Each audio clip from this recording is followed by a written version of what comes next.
Okay, this is Red Arrow and Thunder Fox. This is how to do the extra trim adjustment that it's actually on the main board if you've had to max out the trim adjustments on your controller and you're still not getting enough. This one is a good example. If I power this one on and then turn the controller on, the wheels just start driving and the steering just goes way off to one side.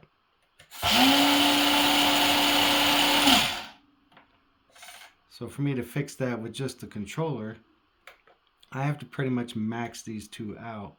And I don't even get all the steering out of it. It's still not perfectly straight. This one's not too bad. That one, that's all I can get.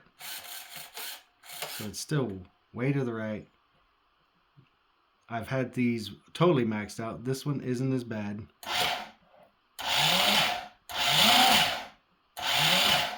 But if you don't get this closer to the center, you will lose the extra high speed setting on this because you got low and you got high. If this ends up too far out here, you'll lose the high. But this one is doing that. And my steering's all the way over here. So there are 6 screws. Takes your cover off. Main board.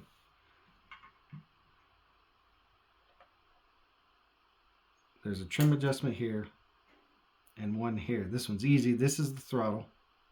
This is the steering. So I will power it back on. Take my little hobby knife that the broken tip actually helps get in there better. And I'll make an adjustment. I'll put these back to where they were, where you want them, in the middle. And we'll do the throttle first since it's the noisiest. And you turn one way. If that doesn't do it, go back the other way.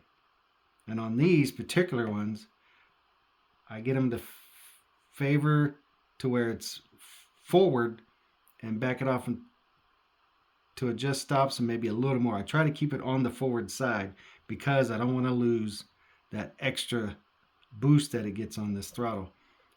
Reverse is max 100%. It's not digital proportional, only the front is. But like I said, if you have to adjust this too far forward, you will lose the high speed part of this. So we'll turn it on.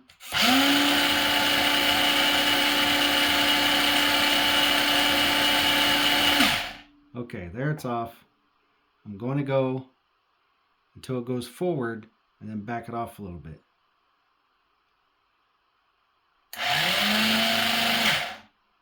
Right about there. See, I got drive a lot sooner now. And that'll definitely give me my high speed. And I don't care if my reverse has to come back a little farther, because reverse is 100% as soon as it hits. Now the steering. This one's a little harder because of the way it's facing, but you can get it in there. And you just, like I said, same way. One way will be the wrong way, and one way will be, oh, this is the right way. Now this is a lot of adjustment. Luckily it has it. And now that's pretty much straight. My trim on my controller is centered. Now I got my full steering left and right. It returns to center. And everything's good now.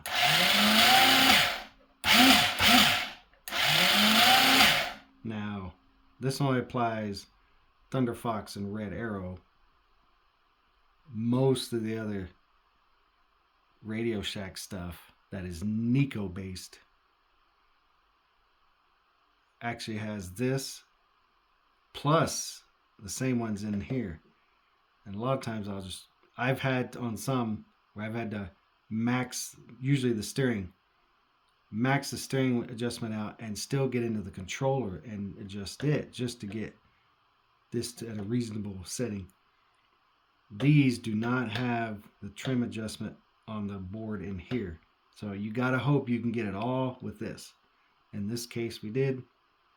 So now this one functions totally fine. This controller is good, but this, I can put this up to a totally different Red Arrow or Thunder Fox, and it'll be totally back the other way. I'll have to put it back where it was at. It varies with each car. So that's why when I'm mixing and matching controllers, I have to do this quite often.